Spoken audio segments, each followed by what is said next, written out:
নয়, আমরা জান্নাত থেকে এখানে আসছি। সুবহানাল্লাহ। এটা তো আমাদের নোংরা জায়গা, এটা হচ্ছে আমাদের থাকার জন্য নোংরা জায়গা। আমরা তো জান্নাত থেকে এসেছি এখানে। হাই ক্লাস থেকে লো ক্লাসে আসলে মানুষ খুশি হয়? জান্নাত হাই ক্লাস না দুনিয়া হাই ক্লাস? আমাদের পিতামাতাকে জান্নাতে রাখা হয়েছিল, সেখান থেকে আমরা এখানে এসেছি। এখান থেকে আসি নাই? আর আত্মাগুলোকে, আমাদের আত্মাগুলোকে রুহের জগতে রাখা হয়েছে, সেখানে সমস্ত আত্মাগুলোকে ডেকে আল্লাহ পাক বলেছেন আলাস্তু বিরব্বিকুম। আল্লাহ বলছেন কি? আলাস্তু বিরব্বিকুম, আমি কি তোমাদের রব নই? সমস্ত আত্মারা একসাথে বলেছিল বেলা ইয়া রব্বি, অবশ্যই আপনি আমার রব। সুবহানাল্লাহ। আমরা এই সাক্ষ্যটা দিয়ে আসছি। সূরা আরাফ পড়লে আপনি বুঝতে পারবেন, এখানে আছে আমরা এই সাক্ষ্য দিয়ে পৃথিবীতে আসছি। এখানে এসে ভুলে গেছে, মনে পড়ে না। মনে পড়ে? মনে পড়ে না। এইটা মনে করানোর জন্যই তো আল্লাহ পাক যুগে যুগে নবী রসুল পাঠিয়েছেন। এটা মনে করিয়ে দেওয়ার জন্যই আল্লাহ পাক আসমানে কিতাব নাজিল করেছেন। তুমি ভুলে যেও না, তুমি ওই জগতে ছিলে, আমাকে সাক্ষী দিয়ে এসেছো। এই দুনিয়ার ফিতনায় আমাকে ভুলে যেও না। নবীগণ এসেছেন, হেদায়েতের বাণী শুনিয়েছেন, আসমানি কিতাব নাজিল হয়েছে, আমরা সেই কিতাব পেয়েছি। এই সিলসিলা চলতে চলতে আদম থেকে নিয়ে মুহাম্মদ সাল্লাল্লাহু আলাইহি ওয়াসাল্লাম পর্যন্ত প্রায় 1,24,000 নবী আল্লাহ পাঠিয়েছে। তার সর্বশেষ নবীর নাম কি? মুহাম্মদ রাসূলুল্লাহ সাল্লাল্লাহু আলাইহি ওয়াসাল্লাম। এর আগে তাওরাত, জাবুর, ইনজিল সবই আল্লাহর পক্ষ থেকে এসেছিল। মানুষ যখন সেগুলোকে বিকৃত করেছে, আল্লাহ পাক আবার নতুন করে বিধান পাঠিয়েছে। এই সর্বশেষ বিধান কোনটা? আল কোরআন, এবং তার ব্যাখ্যা কি আছে? হাদিস। এই কোরআন হাদিস ঘাটাঘাটি করলেই আমরা পেলাম যে একটা জনপদের মানুষ যখন এমন শিরক আর কুফরে নিমজ্জিত থাকে, তখন আল্লাহর পক্ষ থেকে আযাব আসে। আর আমরা কি সেই পাপে নাই ভাই? আপনার উপরের লেভেলের সিস্টেম থেকে শুরু করে নিয়ে একদম এই শিক্ষাক্ষেত্র বলেন, হাতের আংটি বলেন, চিন্তা চেতনা বলেন, হ্যাঁ, রাস্তাঘাটের ওই যে গণকের কথা বলেন, কবিরাজের কথা বলেন, জাদুবিদ্যার চর্চা বলেন, হ্যাঁ, ওই ভাগ্য গণকের কথাই বলেন, রাশিফলের কথাই বলেন, সব আমরা শিরকের মধ্যে লিপ্ত আছি এখন। এর পাশাপাশি আমরা কবর পূজা করছি, মাজার পূজা করছি, আমরা আল্লাহ ছাড়া অন্য কারোর জন্য জবাই করছি, মানত করছি, কসম করছি, কুরবানি করছি। কোনো কোনো জায়গায় আমরা আগুনেরও পূজা করছি, আগুনের সামনে দাঁড়িয়ে মাথা নত করছি না? আবার কোনো কোনো জায়গায়, কিছু বড় বড় জায়গায় পর্যন্ত নীরবতা পালন করা হয়। নীরবতা মানে কি? আমরা নামাজের মধ্যে যখন দাঁড়াই, তখন আল্লাহর উদ্দেশ্যে নীরব হই না? আল্লাহর উদ্দেশ্যে নীরব হয়ে আমি আল্লাহর ধ্যানে মগ্ন হয়ে যাই না? তো এখানে আপনি কার ধ্যান করছেন? যখন আপনি আগুনের সামনে দাঁড়ায় নীরব হয়ে দাঁড়িয়ে আছেন, তখন কার ধ্যান করছেন? এটা শিরক হচ্ছে না? এটা তো আপনি আগুনের ধ্যান করা শুরু করলেন। এখানে তো আপনি আল্লাহকে স্মরণ করছেন না। বুঝতে পারছেন না মনে হয়? মনে করেন একজন মানুষ মারা গেছে, লাশ, কথা। তো এই লাশটার সামনে দাঁড়িয়ে আপনি নীরবে 2 মিনিট দাঁড়িয়ে আছেন কেন? কি দরকার? এটা কি নবীর সুন্নত? আপনি নামাজে দাঁড়াবেন, নামাজে দাঁড়িয়ে আল্লাহকে স্মরণ করবেন, আল্লাহর কাছে দোয়া করবেন। আল্লাহ ছাড়া আমরা নামাজের মধ্যে নীরবতা পালন করি না? নামাজে নীরব হয়ে আল্লাহর কাছে ধ্যান করি না? মনোযোগ ধরে রাখি না? তো এখন আপনি কোথায় মেডিটেশন করছেন? এটা তো শয়তানের দিকে যাওয়ার রাস্তা খুলে দিবে আপনাকে। অনেকে আগুনের সামনে মাথা নত করছেন, প্রদীপের পূজা করছেন, অনেকে দেখা যায় বিভিন্ন দিবসে এই যে বানর, হনুমান, এইসবের মূর্তি টুর্তি নিয়ে রাস্তাঘাটে দৌড়াদৌড়ি করছেন। ছেলেপেলেরা এগুলো বেশি করছে। কাকে প্রমোট করছো তোমরা? কাকে প্রমোট করতে যাচ্ছ? কোন সংস্কৃতি প্রমোট করছো?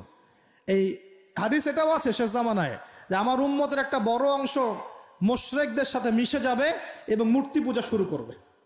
এগুলো চলছে না এখন?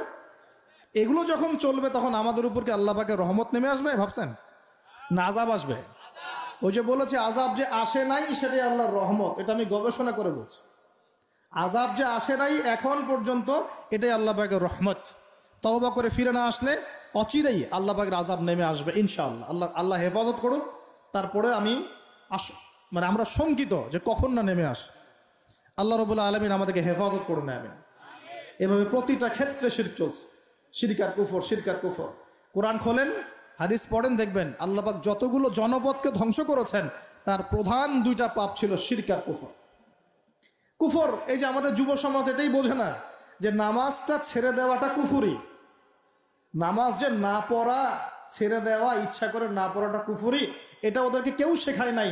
20 বছর পড়াশোনা করেছে বিশ্ববিদ্যালয়ে, স্কুল, কলেজ, বিশ্ববিদ্যালয়ে 20 বছর পড়াশোনা করেছে, কেউ কোনো স্যার ওদেরকে শেখায় নাই যে নামাজ ছেড়ে দিলে কুফরি হয়। এবং এদের সংখ্যা লক্ষ লক্ষ না, মনে হয় কোটি কোটি হবে যুব সমাজ। যারা 20-25 বছর পড়াশোনা করে নামাজ যে কুফুর, নামাজ ছেড়ে দেওয়া যে কুফুরি, এটা শিখে নেয়। আর নবীজি বলেছেন মান তারাকা সালাতান মুতাআম্মিদান ফাকাদ কাফারা। যে কোনো মাযহাবের ইমাম সাহেবকে জিজ্ঞাসা করে দেখেন, যে কোনো মাযহাবের আলেমকে জিজ্ঞাসা করে দেখেন, এই হাদিসটা আপনাকে শুনিয়ে দিবে। যে ব্যক্তি ইচ্ছাকৃতভাবে নিজের উপর ফরজ নামাজ ছেড়ে দিল, সে কুফরি করলো। কি করলো? তো এই যুব সমাজকে কে শিখাবে যেটা কুফরি? বহু ছেলে পেলে আমি তো দেখেছি ওয়াজ মাহফিল অ্যারেঞ্জ করা হয়েছে, এশার ওয়াক্ত হয়ে গেছে, সবাই নামাজে দাঁড়িয়েছে, অর্ধেকের বেশি নামাজ বাদ দিয়ে দূরে দাঁড়িয়ে হট্টগোল করছে, হই হুল্লা করছে। এখানে ওয়াজে আসছে বক্তাকে দেখার জন্য আসছে। নামাজ নাই, ওয়াজ শুনে কি করবা তুমি? নামাজ ইম্পর্টেন্ট না ওয়াজ ইম্পর্টেন্ট? নামাজ না থাকলে ইসলাম থাকে? আমি আজকে একটা হাদিস পড়ে আসছি, আস্তে আস্তে পড়তে আসছিলাম এগুলা, যে ইসলামের শেষ জামানায় ইসলামের যে বিষয়গুলো উঠে যাবে, হ্যাঁ, ইসলামের যে বিষয়গুলো উঠে যাবে তার মধ্যে অন্যতম একটা হচ্ছে আল্লাহ পাকের আইন, আল্লাহ পাকের শাসন। উঠে যায় নাই সারা বিশ্ব থেকে? আস্তে আস্তে আস্তে উঠে গেছে না? আচ্ছা, এরপর বাকি থাকবে নামাজ। এরপর বাকি থাকবে কি? নামাজ। ওই নামাজ হবে সর্বশেষ ইসলামের রুকন, যেটা সর্বশেষে উঠে যাবে, নামাজও উঠে যাবে। এখন দেখেন তো সমাজের কত % মানুষ নামাজ পড়ে? কত %? একটু হিসাব করবেন, খালি মসজিদে ফজরের ওয়াক্তে আর এশার ওয়াক্তে যাওয়া আসা করে বুঝতে পারবেন যে নামাজ কত % মানুষ পড়ে, 5 ওয়াক্ত নামাজ কত % মানুষ পড়ে। তাহলে এই যে নামাজ যে শেষে উঠে যাবে, তাহলে শেষের সময় আমরা চলে আসছি না? আমরা এখন মানুষকে বিবর্তন শেখাই, অথচ আল্লাহ পাক বলেছেন যে খলাকতু বিয়াদিয়া ইয়া ইবলিস, হে ইবলিস, মা মানাআকা, তোমাকে কে নিষেধ করলো? মা মানাআকা আল্লা তাসজুদা ইয আমারতুক, তোমাকে কে বারণ করলো আদমকে সিজদা করতে, যাকে আমি সৃষ্টি করেছি? খলাকতু বিয়াদাই, আমি যাকে নিজ হাতে সৃষ্টি করেছি। তাহলে আল্লাহ পাক আমাদেরকে কিভাবে সৃষ্টি করেছেন? নিজ হাতে। এটা সম্মানের না? এটা ভালোবাসার না? আল্লাহ পাক অন্য কোনো মাখলুক সৃষ্টির ব্যাপারে বলেন নাই যে আমি অমুক মাখলুকটাকে নিজ হাতে সৃষ্টি করেছি, আসমানকে নিজ হাতে সৃষ্টি করেছি, জমিনকে নিজ হাতে সৃষ্টি করেছি, এমনটা আল্লাহ পাক কোথাও বলেন নাই। আল্লাহ পাক শুধু বলেছেন আদমকে সৃষ্টি করেছি, খলাকতু বিয়াদাই, আমি নিজ হাতে তাকে সৃষ্টি করেছি। সুবহানাল্লাহ।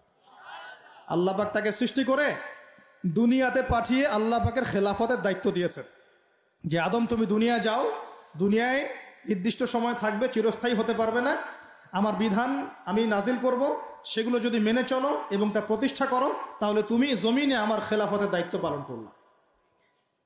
জমিনে যে আল্লাহ পাকের বিধান মেনে চলে, আল্লাহর বিধান প্রচার প্রসার ঘটায়, প্রতিষ্ঠার চেষ্টা করে, সেই আল্লাহ পাকের খলিফা। আর জমিনে যে ব্যক্তি আল্লাহর বিধান মানে না, আল্লাহর বিধানের পরোয়া করে না এবং এই বিধান দিয়ে বিচার ফয়সালা করে না, সে আল্লাহ পাকের খলিফা নয়। সহজ কথা, সে তখন কার খলিফা? সে তার প্রবৃত্তির দাসত্ব করছে, অথবা শয়তানের পূজা করছে, অথবা নিজের মন গড়া প্রবৃত্তি হাওয়া এর দাসত্ব করছে। আল্লাহ পাক আমাদের সবাইকে আল্লাহ পাকের বিধান মেনে চলার তৌফিক দান করুন। এখন ইবলিসকে আল্লাহ পাক বলছেন কেন তাকে সেজদা করলে না যাকে আমি নিজ হাতে সৃষ্টি করলাম? তা আমরা বুঝতে পারলাম আল্লাহ পাক আমাদেরকে নিজ হাতে সৃষ্টি করেছেন, আর আমরা এখন বাচ্চাদেরকে শেখাচ্ছি না এই সৃষ্টি তত্ত্ব ভুল, তোমাদেরকে আগে এইভাবে আগে হাঁটতে দাঁড়াতে পারতে না, বাঁকা হয়ে থাকতে, তারপর একটু লম্বা হলে, তারপর একটু লম্বা হলে, তারপর আস্তে আস্তে মানুষ হয়ে গেলে। আমরা এগুলো বাচ্চাদেরকে শেখাচ্ছি।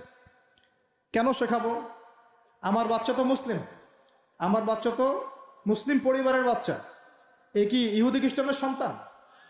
ওদের ওই সভ্যতার আল্লাহর সাথে কোনো সম্পর্ক নাই। তাদের সৃষ্টি তত্ত্ব বুঝতে হলে এমন বিবর্তনবাদের দরকার হয়, আমার তো দরকার নাই। কারণ আমি তো মুসলিম পরিবারের সন্তান, আমি তো আল্লাহকে বিশ্বাস করি, আমি তো জানি আল্লাহ পাক আমাকে সৃষ্টি করেছেন নিজ হাতে। আল্লাহ পাক আমাদেরকে সৃষ্টি করেছেন কি? নিজ হাতে, এবং রুহের জগতে রেখে আমাদের কাছে ওয়াদা নিয়েছেন।